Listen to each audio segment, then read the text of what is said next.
My heels click against the polished marble of my apartment building's lobby, echoing in the emptiness of a Tuesday evening. Another 14-hour workday behind me, another milestone reached for Horizon Brands. The client had practically hugged me after my presentation. I check my phone again. Still nothing. The elevator doors slide open with a soft chime, and I step inside, watching my reflection in the mirrored walls. Quinn Edwards, 32 years old today, senior PR executive, wearing exhaustion like an expensive perfume. My green eyes look back at me, searching for something worth celebrating. The number on my screen doesn't change. 0 messages, 0 calls. I tell myself it doesn't matter. I'm a grown woman who handles multi-million-dollar accounts. Birthdays are for children. But when I unlock my apartment door, the small cake I'd bought myself that morning sits accusingly on my coffee table. A single candle stands unlit in its center, a pathetic little soldier awaiting orders that won't come. Happy birthday to me, I whisper to no one. I drop my leather briefcase by the sofa and kick off my heels, sinking onto the cushions. My apartment feels hollow tonight, despite the careful decorating I'd done to make it feel like home. The clock on my wall ticks steadily toward midnight, counting down the final minutes of my birthday. My phone remains stubbornly silent. I reach for my laptop, thinking I'll distract myself with work until this day is officially over. Maybe check that proposal one more time. But instead, my fingers betray me, opening Facebook. The first post freezes me in place. There's my brother Miles, champagne glass raised high, surrounded by smiling faces. Behind him hangs a banner. Congratulations on your promotion.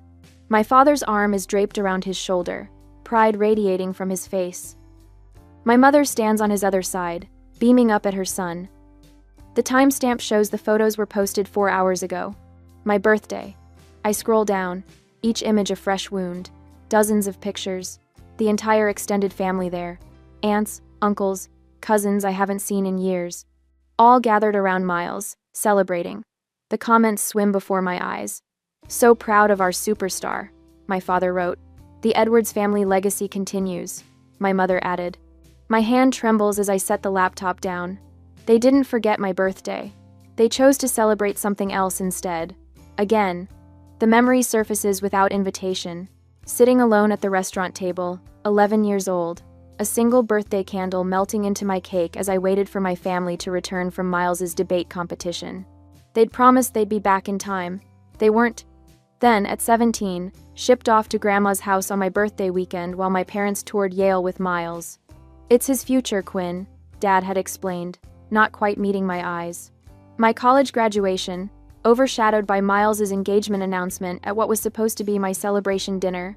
The conversation quickly shifted from my summa cum laude honors to wedding venues and guest lists. Just last month, my father dismissed the Horizon campaign that increased client revenue by 41%. It's just advertising, Quinn, he'd said, glancing at his watch. Not like Miles's work in finance. That's the real impact. I pick up my phone and scroll through my contacts. Family names blur together. People who've never once called to ask about my accomplishments, my struggles, my life. An email notification pops up on my screen. I open it mechanically, then blink at the message. My performance bonus for the Horizon campaign, $82,000. My phone rings, startling me. My mother's name appears on the screen. For one foolish moment, hope flutters in my chest. Hello? I answer, hating the eagerness in my voice. Quinn, darling. My mother's voice bubbles through the speaker. I'm so glad I caught you. Listen, we're planning a little something for Miles and Jessica's anniversary next month, and I was hoping you could help out. Nothing major, just handling the catering and maybe the decorations. You're so good at that sort of thing. The clock strikes midnight. My birthday is officially over. Mom, I say, my voice shaking. Today was my birthday. A pause. Oh, she sounds genuinely surprised. Oh, honey, with Miles's big promotion, it just slipped our mind. Slipped their mind. Like always, I stare at the email still open on my laptop. $82,000. More money than I've ever had at once. Something shifts inside me, like tectonic plates sliding into a new formation. My voice steadies. Don't worry about it, Mom, I say, the words coming from somewhere new and unfamiliar. I understand what's important to this family. And for the first time in my life, I truly do. 4 days later at work, my fingertips hover over the keyboard, frozen in disbelief. The group chat that I am not part of, but thanks to Mom's accidental invitation, I entered it. Threads sprawled across my screen like a crime scene, each message more damning than the last. Quinn should contribute significantly to Miles's anniversary gift, my father wrote. At least $20,000. My mother's reply appears below. She just got that bonus. Time she supports the family for once. And there it is. My name, spelled Quinn, in the family thread. 1, in, instead of 2. My own mother can't even spell my name correctly. I lean back in my office chair, the leather creaking beneath me. The Chicago skyline stretches beyond my window, buildings glittering in the afternoon sunday. Inside Horizon PR's glass-walled conference room, I'm supposed to be preparing for tomorrow's client meeting. Instead, I'm discovering just how little I matter to the people who should care most. My phone vibrates. Jennifer pokes her head through my doorway, her dark curls bouncing as she enters. "Your brother's online too," she says, then narrows her eyes at my expression. "Everything okay?" "Miles used our contacts at Regen Tech," I say, turning my laptop toward her. "Pulled their marketing director into a meeting for his investment firm, without asking me." Jennifer scans the emails, her frown deepening. "This is the third time he's done this. And your dad thinks you should give him 20 grand for an anniversary party?" She lets out a low whistle. "That's messed up, Quinn." "Apparently it's time I support the family for once," I say, the words bitter on my tongue. "What exactly have they done for you lately?" Jennifer asks, perching on the edge of my desk. Her bluntness is why we've been friends since orientation day 5 years ago. The question hangs in the air as my office phone continues blinking. Miles, waiting for me to pick up, probably wants another contact, another favor. "Your bonus was well earned," Jennifer continues. "Lawrence wouldn't have approved it otherwise." As if summoned, my boss appears in the doorway. Lawrence Chen, CEO of Horizon PR, immaculate in his charcoal suit despite the late hour. "Quinn, the Westfield campaign numbers just came in," he says, sliding a folder across my desk. 41% increase in their quarterly revenue. The board is ecstatic. His smile reaches his eyes. "This is why I fought for your bonus. You've earned every penny." After he leaves, Jennifer squeezes my shoulder. "See? At least someone appreciates you." I finally answer Miles's call, keeping my voice professional despite the anger simmering beneath my skin. He needs Regen Tech's chief marketing officer at his dinner tomorrow. Important potential client. Family helping family. "I'll see what I can do," I say, non-committal. That evening, I stop at Mrs. Bennett's apartment on the 3rd floor. She opens the door with a warm smile that crinkles the corners of her eyes, the scent of freshly baked cookies wafting from her kitchen. "Right on time," she says, ushering me inside. At 84, Mrs. Bennett moves with the determination of someone half her age. These oatmeal cookies won't eat themselves. We sat at her small kitchen table, the checkered tablecloth soft beneath my fingers. For 3 years, Tuesday evenings have been our ritual. Me bringing takeout, her providing dessert. The family I've chosen rather than the one I was born into. "You look troubled," she observes, pushing the cookie plate closer. I tell her about the emails, about Miles using my contacts, about the $20,000 they expect me to contribute. And they spelled my name wrong. I finish, hearing the childish hurt in my voice. Mrs. Bennett's hand covers mine. Some parents never see their children clearly, too busy looking at their own reflection. Her words follow me home, lingering as I change for the family dinner I've been dreading for days. My apartment feels like a sanctuary now, away from what awaits me at my parents' house. On Saturday evening, the Edwards family mansion looms over Lakeshore Drive, 3 stories of stone and privilege. Inside, my mother, Claudia, fusses with flower arrangements while my father, Richard, pours himself a scotch. Miles and his wife, Jessica, sit on the leather sofa, looking like a country club advertisement. Dinner progresses with the usual choreography. My father dominates the conversation, detailing Miles's recent promotion. My mother interjects with the perfect anecdote. I push salmon around my plate, waiting for the inevitable. "It comes with dessert. Quinn," my father says, setting down his coffee cup with authoritative precision. "We need to discuss your contribution to Miles and Jessica's anniversary celebration." The room seems to contract. All eyes turn to me. 20,000 would cover the venue and catering, he continues. As the only family member with a recent windfall, it seems appropriate. My mother nods, her pearl earrings catching the light. Family supports family, darling. The words trigger something in me. Family supports family. When had they supported me? I can't, I say quietly. My father frowns, not processing my refusal. I beg your pardon? I can't contribute $20,000. My voice steadies. That's a quarter of my bonus. I have other plans for it. Silence descends, thick and unfamiliar. No one in this room is accustomed to hearing no from Quinn Edwards. What other plans could possibly take precedence over your brother's celebration? My father's voice drops dangerously. My future, I answer simply. My mother's face crumples. After all we've done for you, she whispers, tears gathering. The performance is flawless, designed to maximize guilt. What exactly have you done for me? The question slips out before I can stop it. My father rises, towering over the table. I will not tolerate ingratitude in this house. Your brother is the real achiever in this family. The least you can do is support his success. His words strike with precision, finding the bruise he's been pressing my entire life. I stand, legs unsteady beneath me. I need to go, I say, gathering my purse. My mother reaches for my arm. Quinn, please, don't make a scene. But for once, I don't retreat into silence. I don't smooth things over. I walk out the front door, guilt trailing behind me like a shadow. But something else too, resolution. For the first time in 32 years, I've refused to fade into the background of my brother's life. It feels terrifying. It feels right. In my car, hands still trembling on the steering wheel, I make a promise to myself. This is just the beginning. A week later, Mother calls every morning at precisely 7:15. I've started leaving my phone in the bathroom while I make coffee. Quinn, sweetie, this rebellious phase needs to end. Her voice echoes from the speaker as I apply mascara. Your father hasn't slept properly since that dinner. I watch myself in the mirror, cataloging the familiar tightness around my mouth. Mom, I'm not rebellious. I'm 32. Then why are you breaking our hearts, after everything we've sacrificed for you?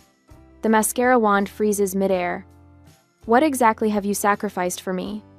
She gasps, genuinely shocked. How can you ask that? We gave you everything. I have a meeting. I need to go. I hang up before she can respond. By afternoon, my father strides through the glass doors of Horizon Brands, his tailored suit and commanding presence turning heads. Jennifer catches my eye across the conference room, mouthing code red before disappearing. I intercept him near reception. Dad, this is my workplace. Then you should conduct yourself like a professional. His voice carries, drawing attention from nearby cubicles. Professionals honor their family obligations. Lower your voice. I guide him toward an empty meeting room, acutely aware of curious glances. What do you want? Your mother hasn't stopped crying. Is that what you wanted? To punish us because we missed one birthday? The dismissal ignites something molten inside me. Try 20 years of birthdays, graduations, and achievements. You always exaggerate. He checks his watch. The point is, Miles deserves our support. $20,000 from your bonus is more than fair. My phone buzzes with an emergency alert from our biggest client. I have to handle this crisis. We'll talk later. I do too on. This conversation isn't finished, Quinn. Actually, it is. I close the door behind me, hands trembling but voice steady as I dial the client. 3 hours later, I stand before our executive team, presenting the crisis management strategy that saved the Westridge account. My voice doesn't waver once. That was extraordinary work. Our CEO says afterward, hand on my shoulder. You just saved a $3 million account with that quick thinking. The client called me personally to sing your praises. Pride blooms warm in my chest, unfamiliar but welcome. Thank you. I appreciate that.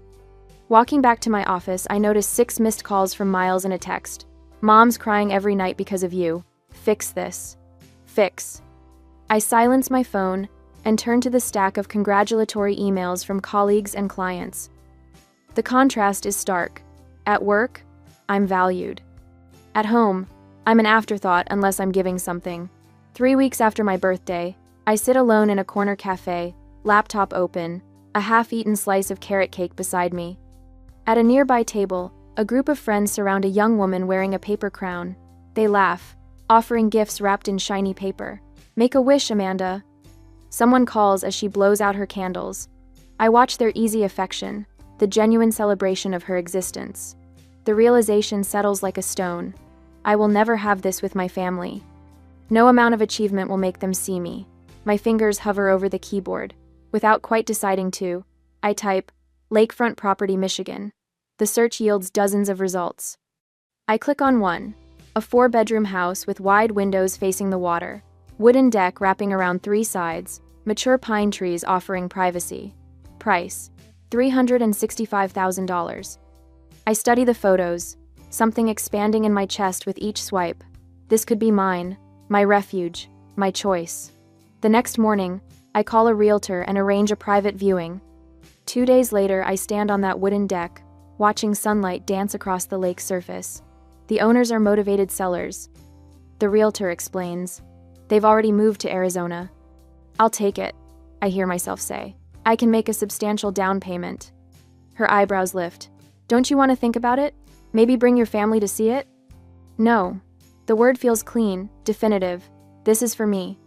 Days later, the mortgage approval comes through quickly, thanks to my excellent credit. I sign papers in a quiet office, each signature feeling like a declaration of independence. Mrs. Bennett, my elderly neighbor who's shown more interest in my life than my mother ever has, accompanies me to the closing. You're doing the right thing, dear, she says, patting my hand as I receive the keys. Sometimes we need to build our own sanctuary. For the first time in weeks, my hands are perfectly steady. I spend weekends at the lake house, transforming it room by room. The walls fill with framed awards and photographs of moments I'm proud of: my college graduation, the team celebration, after landing the Westridge account, the magazine cover featuring my PR campaign. The master bedroom becomes my favorite space. I hang a small wooden sign on the door, the birthday suite. Inside, I place a reading chair by the window overlooking the lake, stack books I've always wanted to read on the nightstand, and splurge on the softest bedding I can find. On a bright Sunday, I type out housewarming invitations to Jennifer, my colleagues, and Mrs. Bennett. My finger hovers over my family contacts, a lifetime of conditioning urging me to include them. Instead, I press send, only to those who have celebrated my successes, who see me clearly. The action feels small but momentous, like the first stone in a foundation of boundaries I'm only beginning to build. That night, I sit on my deck, watching stars reflect on the dark water, phone deliberately left inside. For the first time in my adult life, I feel powerful. Not just successful or accomplished, but powerful in the way that comes from choosing yourself when no one else will. Tomorrow, the calls will continue. The guilt trips will intensify. But here, in this space that belongs only to me, their voices finally begin to fade. On Sunday, my thumb hovers over the post button. 3 deep breaths. Then, I press it. The photo isn't particularly special, just me on the new cedar deck, barefoot with a glass of Pinot Noir, Lake Michigan stretching blue and endless behind me. What matters is the caption, "Weekend at my new lake house, birthday gift, to myself." I set my phone screen down on the weathered wooden railing and lift my face to the golden Michigan sunset. The September air carries a hint of autumn, crisp against my skin. For 20 minutes, I simply breathe, watching light dance across gentle waves, while chickadees call from nearby pines. When I finally check my phone, the notification count stops me cold. 17 missed calls, 32 text messages. My mother has called 8 times in 15 minutes. I silence the ringer and slip the phone into the pocket of my jeans. Not today. Instead, I settle into the Adirondack chair I assembled myself yesterday, after writing invitations, and watch the sun sink lower, painting the water in shades of amber and rose. The lake house isn't enormous: 4 bedrooms, open kitchen, stone fireplace, but every inch belongs to me. Every decision, from the sage green exterior paint to the vintage brass doorknobs, reflects choices I made without seeking anyone's approval. My phone vibrates again, persistent as a wasp. When I glance at the screen, Jennifer's comment appears. "You deserve this and more. Can't wait to see it in person." Monday morning at work brings 6 voicemails from my mother, each progressively more frantic than the last. "Quinn, call me back immediately. Where did you get money for a house? Your father wants to know. This is completely irresponsible behavior. Call us. People are asking questions we can't answer. How do you think this makes us look? Your brother is driving to your work right now. You better be there. The final message arrives at 10 a.m. There's a family emergency meeting tomorrow night. We expect you there. Don't make this worse than it already is. I delete them all and make blueberry pancakes in my new kitchen. By afternoon, I've hung curtains in the master bedroom and assembled the patio furniture when my work phone rings. It's Jennifer. Your brother showed up at the office looking for you, she says without preamble. He seemed pretty shaken when I told him you'd taken the week off. Asked if I knew where you were. What did you tell him? That your whereabouts weren't my information to share. Then he got that Edwards family look, you know, the one like I was the unreasonable one for respecting your privacy. I laugh, surprising myself with the sound. Thank you. Don't thank me yet. He cornered Devin from accounting, who mentioned something about Michigan. So heads up, they might figure it out. I gaze out at my lakefront property, where autumn leaves drift across fresh-cut grass. Let them. Saturday brings my improvised housewarming. Colleagues from the agency arrive with practical gifts and genuine smiles. My boss Greg brings an expensive bottle of Cabernet with a handwritten note, to celebrating yourself. We toast on the deck while watching boats drift by. Mrs. Bennett arrives last, her silver hair swept into an elegant bun. She carries a quilt made from fabric scraps in shades of blue and green. For your bedroom, she says, eyes crinkling with warmth. Every home needs something handmade with love. I blink back unexpected tears as she wraps her arms around me. I'm so proud of you, she whispers. We grill steaks and corn on the deck. Someone brings a portable speaker, and 80-second music mingles with laughter and conversation. I take photos of everything. Friends sprawled on new furniture, sunset reflections in windows. Mrs. Bennett teaching Jennifer how to properly fold napkins. I post these images too, each one highlighting the absence of my family, while showcasing the people who actually show up for me. Sunday evening, my father texts, "Where did you get house money?" Answer immediately.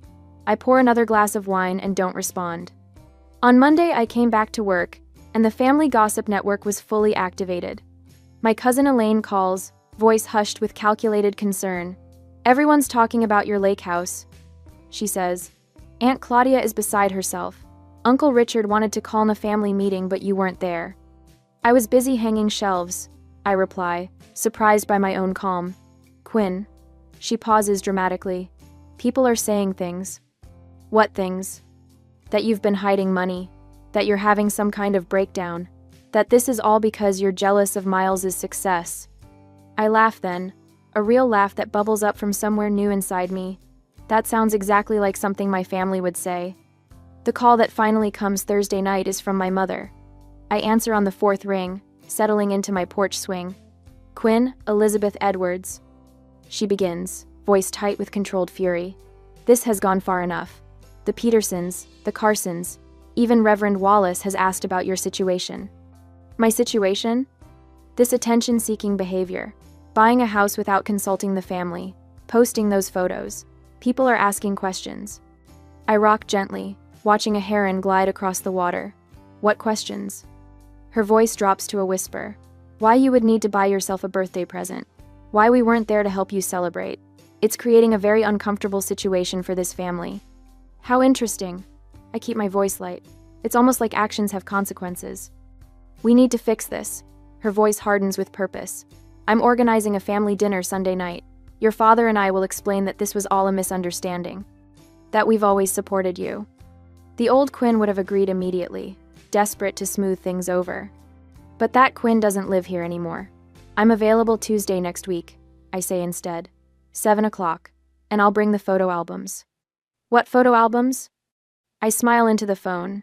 The ones I've been keeping since I was 11 years old, documenting everything. Documenting. For once, my mother has nothing to say. On Tuesday next week, the granite steps of my parents' mansion stretch before me like a courthouse walkway. I grip the 3 photo albums tighter against my chest, my knuckles whitening around their edges. The evening sun casts long shadows across the manicured lawn, shadows that seem to reach for me, trying to pull me back into old patterns. I ring the doorbell instead of using my key. Tonight, I'm not family. I'm a prosecutor with evidence. The heavy oak door swings open. Dad stands there, all 6'2" of him framed in the doorway, his silver hair perfectly combed despite the hour. His eyes flick to the albums in my arms, then back to my face. "You're late," he says, turning away without waiting for a response. No hug, no smile, just criticism. I follow him into the foyer where Mom waits, tissues already clutched in her hand. Her eyes are red-rimmed, makeup carefully applied to look like she's been crying without actually ruining her appearance. "Quinn," her voice breaks dramatically. "We've been so worried." I don't answer. The script is too familiar, her tears, my guilt, my eventual surrender. Not tonight. Miles appears from the living room, drink in hand. He pauses when he sees me, his expression shifting from casual confidence to something uncertain. I stand straighter, holding his gaze until he looks away first. "Dinner's getting cold," Mom says, turning toward the dining room. The table is set with the good china, candles flickering in sterling silver holders. A peace offering, or a bribe. I place the photo albums on the sideboard and take my usual seat opposite Miles, diagonal from the head of the table where Dad reigns. "Your mother made your favorite," Dad says, serving himself first as always, beef Wellington. "It hasn't been my favorite since high school. Miles prefers it. Let's just cut to the chase," I say, leaving my plate empty. "I know why you called this dinner." Mom sets down her fork with a theatrical sigh. "Quinn, sweetheart, we're just concerned about your impulsive decisions. Buying that lake house without consulting us?" Dad interjects, knife slicing through his meat with surgical precision. It reflects poorly on the family image. Reckless spending, poor financial planning. "It was my bonus money," I say quietly. "Money that could have been invested properly," he continues as if I hadn't spoken, "or contributed to something meaningful for the family." Miles clears his throat. "Quinn, no one's saying you can't have nice things, but maybe selling it would keep peace in the family. Mom's been crying every night." Mom dabs at eyes that remain suspiciously dry. "You're breaking your mother's heart," she whispers. I push back my chair and walk to the sideboard. The album feels heavy in my hands as I return, placing it at the center of the table. "I brought something I thought you should see." Dad's mouth tightens. "We don't have time for scrapbooks." "Make time." My voice doesn't waver. I open the first album, pages of Miles in party hats, Miles blowing out candles, Miles surrounded by towers of presents. Ages 6 through 25, each birthday documented with professional photography. "Turn to page 16, I tell Miles. He hesitates, then flips the page. A photo of his 18th birthday. A car with a giant bow, Dad handing him keys, Mom crying tears of actual joy. I slide the second album forward. "This one's mine." Mom reaches for it first. Her fingers tremble slightly as she opens it. Empty pages stare back at her. A few scattered photos, me alone with store-bought cupcakes. One of Mrs. Bennett hugging me on my 30th. Nothing else. There was nothing to put in it, I explain. "On my 21st birthday, you were at Miles's engagement party. Remember?" Miles flinches. I open the third album without waiting for a response. Family vacations, Disney World, the Grand Canyon. European tours. "I'm not in these because I wasn't there," I say. "I was left with Grandma, or at summer camp, or told there wasn't enough money for everyone to go." Dad stands abruptly, chair scraping against hardwood. "What's the point of this melodrama, Quinn? You've always been the difficult one." The point is evidence. Next comes a spreadsheet, printed and highlighted. This tracks family spending. Miles versus me. College tuition. Birthday gifts. Car down payments. Family trips. The numbers tell their own story. Thousands for Miles, hundreds for me. "And this," I say, pulling out a worn diary page, "is from when I was 9. I read aloud, "Maybe next year they'll remember my birthday without Grandma calling to remind them." Finally, I produce a photograph. Christmas dinner, 3 years ago. An empty chair at the table, a place setting with my name on a card. I was in Chicago, working. You knew I couldn't come, but you set a place anyway, took this picture, and sent it to me with, "We missed you." You wanted me to feel guilty for not being there. But I was the only one who noticed something. I point to the chair. "Look closer." Mom takes the photo, squinting. "That's not my usual chair," I say quietly. "That's where guests sit. Even when you're pretending I belong, I'm still an outsider." The silence stretches between us, taut as a wire. Dad's face darkens to crimson. "What do you want from us, Quinn? An apology? Fine. We favored Miles. He was always the priority. He's carrying on the Edwards name, the Edwards legacy. Mom crumples, real tears now. We didn't mean to. It just happened. And then it became a pattern, and I was easier to ignore. I finish for her. Miles hasn't spoken. He's staring at a photo I deliberately placed at the edge of the table. Him at 8, surrounded by presents. Me at 6, watching from the background, mouth tight in a smile that doesn't reach my eyes. I stand, gathering my evidence except for the albums. Those I leave behind. I don't need your approval anymore. I say, voice clear and steady. I don't need your love or your attention or your validation. I waited 32 years for you to see me. I'm done waiting. I turn toward the door, shoulders straight, steps unhurried. Behind me, Miles calls my name. Mom sobs. Dad remains silent. I pause at the threshold, not looking back. The albums are yours to keep. Consider them a gift. The door closes behind me with a quiet click that echoes like thunder. A year later, on my birthday, the morning sun paints gold across my lake house deck as I arrange a tray of fresh fruit beside a champagne bucket. 33 candles waited on the cake. Jennifer insisted on bringing one for each year, plus one for luck. Need any help? Mark from marketing calls from the sliding door, balancing a platter of pastries. Just set those anywhere. I smooth my red sundress and check my watch. Everyone should be here within the hour. A year makes quite the difference. Last birthday, I sat alone in my apartment with a store-bought cake. Today, my deck bustles with colleagues and new friends, all here to celebrate me. My phone buzzes with congratulatory texts about my promotion to senior director. The timing feels poetic, announced yesterday, celebrated today. The lake sparkles beyond the railing, reflecting the sky that matches my mood. Dr. Lavish, my therapist, would call this progress. Our weekly sessions have helped me understand the family dynamics that shaped me. Generational patterns, she calls them. Breaking them takes courage. Courage looks like spending Thanksgiving at a resort in Vermont instead of my parents' house. Like muting group texts when they turn manipulative. Like building my own traditions from scratch. Quinn! Jennifer raises her mimosa glass. To the birthday girl who taught us all how to choose ourselves. Glasses clink. Laughter ripples. I absorb the warmth of genuine connection, so different from the hollow performance of family gatherings. A car door slams out front. I know that engine sound. My brother's BMW. Miles stands awkwardly at the edge of the deck, holding a wrapped package. The party conversation dims as he approaches. Sorry to crash, he says. I wanted to give you this in person. We haven't spoken since the photo album confrontation. Since he watched his perfect family narrative crumble under the weight of evidence. Join us, I say, surprising myself with how much I mean it. Later, when the party moves indoors, Miles and I sit at the end of the dock. The package rests between us, still wrapped. Therapy's been eye-opening, he admits, watching a sailboat cut across the horizon. Dad still won't go, but Mom's trying. She talks about you differently now. And you? I ask. I never saw it until you showed us. How they erased you while spotlighting me. He pushes the package toward me. Open it. Inside is a framed photograph I've never seen before. Me at 7, perched on our old tire swing, laughing at something beyond the camera. Just me. Found it in Dad's storage boxes, Miles explains. Had it restored. Proof you existed, even when nobody was looking. My throat tightens. Not a solution, but a beginning. A knock at the lake house door pulls me back to the party. Through the glass, I see my mother standing alone on the porch, clutching a small bakery box. She insisted on coming, Miles says. I didn't tell her where until today. Mom's hands tremble as she holds out the box.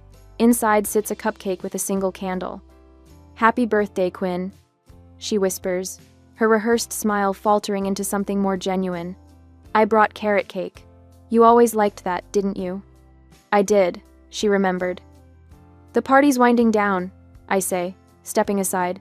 You can stay for cake if you'd like. Her relief is palpable. Small steps. After everyone leaves, I walk back to the dock as twilight settles over the lake. Last year, I spent my birthday staring at an empty inbox in a sterile cafe. Tonight, I'm surrounded by gifts chosen with care, echoes of laughter, and the beginnings of boundaries that protect without isolating. My phone chimes with a text from Mrs. Bennett. Did you enjoy your day, dear? I smile as I type my reply. For the first time, I truly celebrated myself. The lake house windows glow behind me, light reflecting on the gentle waves. I raise my glass to my silhouette against the sunset, toasting the woman who finally learned that validation begins within. What gift have you given yourself that changed everything?